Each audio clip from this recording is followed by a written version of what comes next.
Hello കൂട്ടുകാരെ, പിന്നെ welcome back to my channel. എനിക്ക് സപ്പോർട്ട് ചെയ്യുന്ന എല്ലാ കൂട്ടുകാർക്കും താങ്ക്സ്. പിന്നെ ഞാൻ ഇന്ന് വന്നിരിക്കുന്നത് കടലക്കറി വെക്കാനായിട്ടാണ്. കടലക്കറി എന്ന് പറഞ്ഞാൽ നമ്മള് നോർത്ത് സ്റ്റൈലില് ചോലെ ഭട്ടൂര എന്ന് പറയുകയല്ലേ, ചോലെ ഭട്ടൂരയുടെ കടലക്കറി ഉണ്ട്. ആ കടലക്കറി പോലെയാണ് ഞാൻ ഇപ്പൊ ഉണ്ടാക്കാൻ പോകുന്നത്. പക്ഷെ ചോലെ ഭട്ടൂര ഞാൻ പിന്നീട് ഒരു ദിവസം ഉണ്ടാക്കാം. പക്ഷെ നിങ്ങൾ എല്ലാവരും കമന്റ് ചെയ്ത് എന്നോട് പറയണം, ഉണ്ടാക്കി കാണിക്കാൻ പറയണം. അപ്പൊ ഞാൻ ഉണ്ടാക്കി കാണിക്കാം. ഇപ്പൊ ഞാൻ വെള്ള കടലയാണ് അതിന്. ഇത് ഒരു 1.5 കപ്പ് കടല ഞാൻ തലേദിവസം വെള്ളത്തിൽ ഇട്ട് വെച്ചിരുന്നു, കുതിർത്ത് വെച്ചിരിക്കുകയാണ്. അപ്പൊ ഞാൻ ഇത് രാവിലെ കുക്കറിനകത്തിട്ട് വേവിക്കാൻ പോവുകയാണ്. കുക്കറിനകത്തൊന്നുമില്ല, അതിനകത്ത് ഞാൻ ഇതിട്ട് ഒരു ശകലം വെള്ളം കൂടി ഇതിന്റെ കൂടെ ചേർക്കും. ബാക്കി സാധനങ്ങൾ കാണിച്ചു. ഇതിനകത്തേക്ക് ഞാൻ ഒരു ഉരുളൻകിഴങ്ങ് 4-5 പീസായി മുറിച്ചത് ഇടുകയാണ്. അപ്പൊ എന്റെ കറികളിലൊക്കെ നിങ്ങൾ പറയുമായിരിക്കും ഉരുളൻകിഴങ്ങ് എല്ലാ കറികളിലും ഉണ്ടെന്ന്. എല്ലാ കറികളിലും ഇല്ല, ചില കറികളില് ഈ ഉരുളൻകിഴങ്ങ് എന്താ ഇടുന്നെന്ന് വെച്ചാൽ കറിക്ക് നല്ല കൊഴുപ്പ് കിട്ടുകയും ചെയ്യും. പിന്നെ കുട്ടികൾക്കൊക്കെ കഴിക്കാൻ കൊടുക്കാൻ നല്ല സാധനം, പ്രോട്ടീൻ അടങ്ങിയ സാധനമാണ്. അപ്പൊ ഇത് ഉരുളൻകിഴങ്ങൊക്കെ പിള്ളേരെയൊക്കെ കഴിപ്പിക്കണം. അപ്പൊ ഞാൻ ഇതിനകത്ത് കുറച്ച് മുളക് പൊടി ഇടുക. ഇത് ഇച്ചിരി എരിവുള്ള മുളക് പൊടി ആയതുകൊണ്ട് മുളക് പൊടി ഇട്ടു. പിന്നെ കറി സോഡാപ്പൊടി ഒരു ശകലം ഇതിനകത്ത് ഇടുകയാണ്. കറി സോഡാപ്പൊടിയ, പിന്നെ മഞ്ഞപ്പൊടി ശകലം മഞ്ഞപ്പൊടി ഇടുകയാണ്. മഞ്ഞപ്പൊടി ശകലം എന്ന് പറഞ്ഞാൽ മസാലയിൽ നമ്മൾ ഇടുമല്ലോ. അപ്പൊ പിന്നെ ഇതിന് കുറച്ച് ഉപ്പും ഞാൻ ഇതിനകത്തോട്ട് ചേർക്കുകയാണ്. ഇതും ചേർത്ത് കഴിഞ്ഞ് ഇതിനകത്ത് ഞാൻ ഒരു സാധനം കൂടി ചേർക്കും. അതും കൂടി ഇട്ടിട്ടാണ് ഞാൻ ഇത് വേവിക്കാൻ പോകുന്നത്. അതെന്താന്ന് വെച്ചാല് ഉണങ്ങിയ ഇതാണ്, ഉണങ്ങിയ നെല്ലിക്കയാണ് ഇതിടുകയാണ്. ഇത് എന്താ ഇടുന്നെന്ന് വെച്ചാൽ ഇതിന് നല്ലൊരു കറുത്ത കളർ വരും. അപ്പൊ നമ്മള് ഇതും കൂടി ഇട്ടിട്ട് ഞാൻ ഒരു 5-6 പീസ് ചെയ്ത് ഞാൻ അതിനകത്ത് ഇട്ട് കഴിഞ്ഞിട്ട് ഞാനിത് അടച്ച് വേവിക്കാൻ വെക്കുകയാണ്. ഞാനിവിടെ ഗ്യാസ് ഇത് ഓണാക്കി ഞാനിവിടെ വെച്ചിട്ടുണ്ട്. ഇതില് ഓണാക്കി ഞാൻ ഫുള്ളിലാണ് ഇപ്പൊ വെച്ചിരിക്കുന്നത്. കാരണം ഞാൻ അത് ഒന്ന് ശരിക്കും ഒന്ന് ചൂടായി കഴിഞ്ഞ് ഒരു ചെറിയ വിസിലിന്റെ സൗണ്ട് വരാൻ തുടങ്ങുമ്പോൾ ഞാനിത് കുറച്ച് വെക്കും. കുറച്ചെന്ന് പറഞ്ഞാൽ സ്ലോയില് വെക്കും. സ്ലോയില് വെച്ചാണ് മൂന്ന് അല്ലെങ്കിൽ 4 വിസിലാണ് അടിക്കേണ്ടത്. അപ്പം ഞാനിത് അടച്ചു വെച്ചിരിക്കുകയാണ്. അടുത്ത നമ്മൾ മസാലയ്ക്കുള്ള തയ്യാറെടുപ്പുകൾ തുടങ്ങാം. ഈ കുക്കറിനകത്ത് ഞാൻ 1/2 ഗ്ലാസ് വെള്ളം കൂടെ ചേർത്തിട്ടുണ്ടായിരുന്നു. കാരണം ഒത്തിരി വെള്ളം വേണ്ട, ചാറ് ഒത്തിരി വേണ്ട, ഒരു മീഡിയം ടൈപ്പ് ഞാൻ ഉണ്ടാക്കുമ്പോൾ കാണിച്ചു തരാം. അത്രയും കൂടി ഒഴിച്ചിട്ടുണ്ടായിരുന്നുള്ളൂ. വിസിലടിക്കും. ഗ്യാസ് നമ്മൾ നിർത്തുന്നിടം വരെ വെള്ളം അതിനകത്ത് വേണമല്ലോ, അതിനുള്ള വെള്ളം ചേർത്തിട്ടുണ്ട്.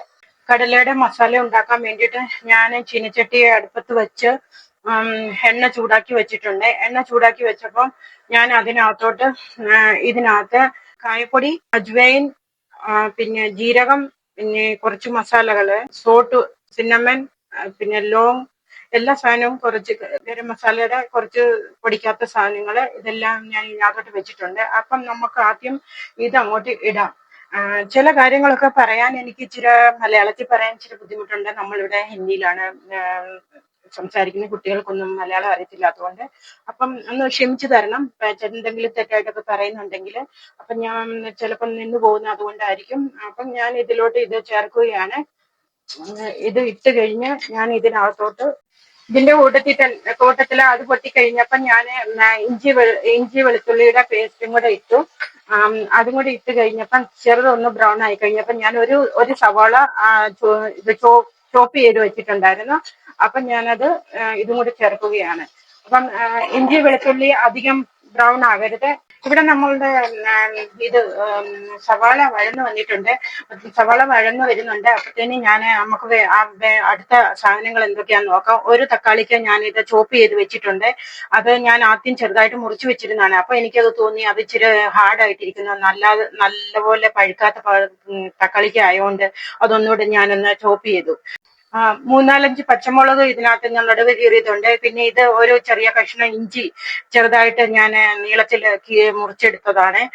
ചെറിയ ചെറിയ കഷ്ണമായിട്ട് ഇത് ഇങ്ങനെ നീളത്തില്. അത് മുറിക്കുന്ന എങ്ങനെയാണെന്ന് ഞാൻ കാണിച്ചു തരാം. ഇത് ഇഞ്ചി കഷ്ണം നമ്മൾ ഇത് ഇങ്ങനെ എടുത്തിട്ട് ഇങ്ങനെ ചരിച്ച് ഇങ്ങനെ കനം കുറച്ച് ഇങ്ങനെ മുറിച്ചെടുക്കും. ഇങ്ങനെ മുറിച്ചെടുത്തിട്ട് അത് നമ്മൾ നീളത്തില് ചെറുതായിട്ട് കട്ട് ചെയ്തെടുക്കണം. ഇങ്ങനെ കട്ട് ചെയ്തെടുത്തിട്ട് ഇത് ഇങ്ങനെ അങ്ങനെ എടുക്കണം. അത് ഇതിപ്പം ഞാൻ ഓൾറെഡി ചെയ്തു വെച്ചിരിക്കുന്നതുകൊണ്ട് അതാണ്. പിന്നെ ഇതിന്റെ കൂടെ ആവശ്യമുള്ളത് നമ്മളുടെ ഇത് ഞാൻ ഒരു മസാല ഇതാണ് ഇവിടുത്തെ രീതിയില് നോർത്തിലെ രീതിയില് ചോല മസാല എന്ന് പറയും. ചോല മസാല ഇത് കടലപ്പൊടിയാണ്. ഇത് കടലപ്പൊടി. അപ്പൊ ഞാൻ എന്റെ ഗ്യാസ് നിർത്തി വെച്ചിരിക്കുകയാണ് ഇപ്പോളെ. സവാള ഒരു ഉപ്പ് എത്തിയിട്ടുണ്ട്. അപ്പൊ ഞാൻ എനിക്ക് മസാലയും കൂടി ഇടണമല്ലോ. അപ്പൊ ഞാൻ ഇത് കടല മസാലപ്പൊടിയാണ്. ഇത് ഞാൻ ഇവിടെ മേടിക്കുന്നത് ഗോൾഡിയുടെയാണ്. അപ്പൊ ഞാൻ ഇതിന്റെ പേര് പറയാൻ ആഗ്രഹിക്കുന്നില്ലായിരുന്നു. അപ്പൊ നിങ്ങൾക്കൊക്കെ ആവശ്യമുണ്ടെങ്കിൽ കടകളിൽ നിന്ന് മേടിക്കണമെങ്കിൽ ഏതാ മേടിക്കേണ്ടതെന്നൊരു സംശയം വരത്തില്ല. അതുകൊണ്ട് ഞാൻ പറയുക, ഇത് ഇടണമെന്ന് ഇതില്ല, ഇടണമെന്നൊന്നും നിർബന്ധമൊന്നുമില്ല. ഇതിനകത്തോട്ട് ഞാൻ തേജ്പട്ട ഇങ്ങോട്ട് ചേർത്തിട്ടുണ്ട്. തേജ്പട്ട എന്ന് പറഞ്ഞാൽ അതുകൊണ്ട് ഇതാണ് ഈ നമ്മൾ കറികളിലൊക്കെ ഇടുന്ന ഇല. അതും കൂടെ ഞാൻ ഇതിനകത്ത് ചേർത്തിട്ടുണ്ട്. ചോല മസാലപ്പൊടി ഞാൻ ഇതിനകത്തോട്ട് ചേർക്കുകയാണ്. ചോല മസാലയും ശകലം ഗരം മസാലപ്പൊടിയും കൂടെ ഞാൻ ഇതിനകത്തോട്ട് ശകലം മതി. ഇത് രണ്ടും കൂടെ കുറച്ചേ ഇട്ടുള്ളൂ ഗരം മസാലപ്പൊടി. ഇത് രണ്ടും കൂടെ ചേർത്തും കൂടെ വഴറ്റുകയാണ്. വഴറ്റിയിട്ട് നല്ലപോലെ വഴറ്റണം. വഴറ്റി കഴിഞ്ഞ് അപ്പോഴത്തേനും നമുക്ക് ഇവിടെ കുക്കർ ഒന്ന് തുറന്നു. കുക്കർ ഞാൻ ഓൾറെഡി തുറന്നു വെച്ചിരിക്കുമായിരുന്നു. അപ്പം കുക്കർ ഞാനിവിടെ തുറന്നു. അത് നല്ലപോലെ വെന്തിട്ടുണ്ട്. ഉരുളക്കിഴങ്ങൊക്കെ നല്ലപോലെ വെന്തു. പിന്നെ ഇത് കണ്ട ഒരു കളർ വന്നിരിക്കുന്നത് നമ്മൾ ആ നെല്ലിക്ക ഇട്ടിരുന്നതുകൊണ്ട് ഒരു നല്ല കളർ വന്നിട്ടുണ്ട്. അപ്പൊ ഞാൻ ഇതിനകത്തോട്ട് ഒരു ശകലം വെള്ളം ചേർക്കുകയാണ്. ഇതിന്റെ തന്നെ ചാറ് ചേർക്കുകയാണ്, മസാല ഒന്ന് കരിയാതിരിക്കാൻ വേണ്ടിയിട്ട്. അപ്പം ആ മസാല എല്ലാം ഒന്ന് നല്ലതായിട്ട് പിടിക്കാനും എല്ലാത്തിനും കൂടെ കൂടി ഞാൻ ഇതൊന്ന് ഗ്യാസ് ഞാൻ സ്ലോയിൽ വെച്ചിരിക്കുന്നത്. അപ്പൊ ഇത് നല്ലപോലെ മസാല തിളച്ച് വരുന്നുണ്ട്. തിളച്ച് വന്നപ്പം നമ്മള് 3 വിസില് കടല അടിച്ചാൽ മതിയെ. സോഡപ്പൊടിയും കൂടി കറി സോഡപ്പൊടിയും കൂടി ഇടുമ്പോഴേ. അപ്പൊ എന്റെ ഇത് നല്ലപോലെ വെന്ത് വന്നിരിക്കുന്നതുകൊണ്ട് എനിക്കറിയാം. അപ്പൊ ഞാൻ ഇതിനകത്തോട്ട് ഇത് ചേർക്കുകയാണ്. ഇത് നല്ലപോലെ ചേർത്തിട്ട് ഇതിനകത്തോട്ട് ഞാനിത് ചേർത്തു. ഇത് വെള്ളം ഇത്രയും ആവശ്യമില്ല. അപ്പൊ ഞാൻ ഫുള്ളിൽ അങ്ങ് വെച്ചേക്കാം. വെള്ളം ഒന്ന് കുറയട്ടെ.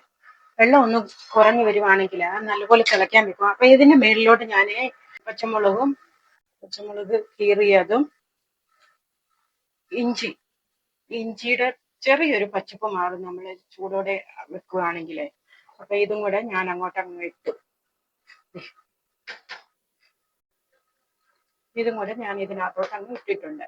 ഇതിന്റെ പുറത്തോട്ട് നമുക്ക് അഥവാ ചില സാധനങ്ങൾ നമുക്ക് ഇല്ല, നമ്മുടെ കയ്യിൽ ഇല്ല എങ്കിൽ അത് അങ്ങ് സ്കിപ്പ് ചെയ്താൽ മതി. അത്രയും അത് വേണമെന്ന് നിർബന്ധമൊന്നുമില്ല. പിന്നെ ഇതിനകത്തോട്ട് നമുക്ക് അഥവാ മല്ലിയില ഉണ്ടെങ്കിൽ മല്ലിയില, ഇപ്പൊ എൻ്റെ കയ്യിൽ ഇല്ല അതുകൊണ്ട് ഞാൻ ഇടുന്നില്ല. മല്ലിയില ഉണ്ടെങ്കിൽ മല്ലിയില ഇതിനകത്ത് മേളിൽ കൂടി ഒന്ന് വെക്കാം. അല്ലെങ്കിൽ ഇട്ടില്ലെങ്കിലും കുഴപ്പമില്ല. അപ്പൊ ഞാൻ ഇതിന്റെ മേളിൽ ഇച്ചിരി കടുകും കൂടെ പൊട്ടിച്ച് ശകലം ചേർക്കും ഞാൻ. അത് എന്റെ രീതിയിൽ. കടുക് ചേർക്കണം നിർബന്ധമൊന്നുമില്ല. നമ്മൾ ഇച്ചിരി വറ്റൽമുളകും എല്ലാം കൂടെ മേളിൽ കൂടി ഒന്ന് ഒഴിച്ചു വിടാനായിട്ട്. കടലയുടെ അരപ്പെല്ലാം ചേർത്ത് കഴിഞ്ഞ് ഞാൻ ഒരു 5 മിനിറ്റ് അടച്ചു വെച്ചിരിക്കുകയാണ് നല്ലപോലെ അരപ്പെല്ലാം ചേരാൻ വേണ്ടിയിട്ട്. അപ്പത്തേക്കിന് ഞാൻ ഇതിന്റെ കടുക് പൊട്ടിക്കാൻ വേണ്ടിയിട്ട് ഒരു സ്പൂണ് നെയ്യ് ഞാൻ ഒഴിച്ചിട്ടുണ്ട്. അത് നിങ്ങളുടെ ഇഷ്ടം പോലെയാണ്. നെയ്യാണോ എണ്ണയാണോ എന്താണ് ചേർക്കേണ്ടതെന്ന്. ഞാനിവിടെ ഒരു സ്പൂൺ നെയ്യ് എടുത്തിട്ടുണ്ട് കടുക് പൊട്ടിക്കാൻ വേണ്ടിയിട്ട്. അത് ഞാൻ കടുക് പൊട്ടിച്ച് കാണിക്കാം. കടല ഇവിടെ നല്ലപോലെ തിളയ്ക്കുന്നുണ്ട്. അപ്പൊ ഞാനിത് ഗ്യാസ് നിർത്തി വെക്കുവാണ്. ഗ്യാസ് നിർത്തി വെച്ചു. ഇവിടെ നെയ്യ് ഇവിടെ ചൂടായി വന്നപ്പം ഞാൻ ഇതിനകത്തോട്ട് ഈ കടുകും ശകലം കായും കൂടി ഇട്ടായിരുന്നു. 2 വറ്റൽമുളകും കൂടി ഞാൻ ഇതിനകത്തോട്ട് ഇട്ടു. പിന്നെ ഇത് നിർത്തി വെച്ച് കഴിഞ്ഞ് ഞാൻ കരിയാപ്പിലയും കൂടെ ഇടുവേ. കരിയാപ്പിലയും കൂടി ഇട്ടിട്ട് ഇതിനകത്തോട്ട് കടുക് പൊട്ടിച്ചു കഴിഞ്ഞു. കടുക് പൊട്ടിച്ചത് ഞാൻ ഇതിന്റെ മേളിൽ കൂടെ അങ്ങ് ചേർക്കുകയാണ്. ഇതുകൂടെ ചേർത്തു. അപ്പൊ നമ്മളുടെ കറി ഇവിടെ റെഡി ആയിട്ടുണ്ട്. കടലക്കറി റെഡി ആയിട്ടുണ്ട്. ഇത് ഒരു മല്ലിയില ഇടുന്നില്ലെങ്കിൽ കുറച്ച് കരിയാപ്പില ഇട്ട് കഴിയുമ്പോൾ നമുക്കൊരു കളർ ഇത് നല്ലതായിട്ട് വരും. ഇത് ഇങ്ങനെ ടേസ്റ്റും നല്ലതാണ്.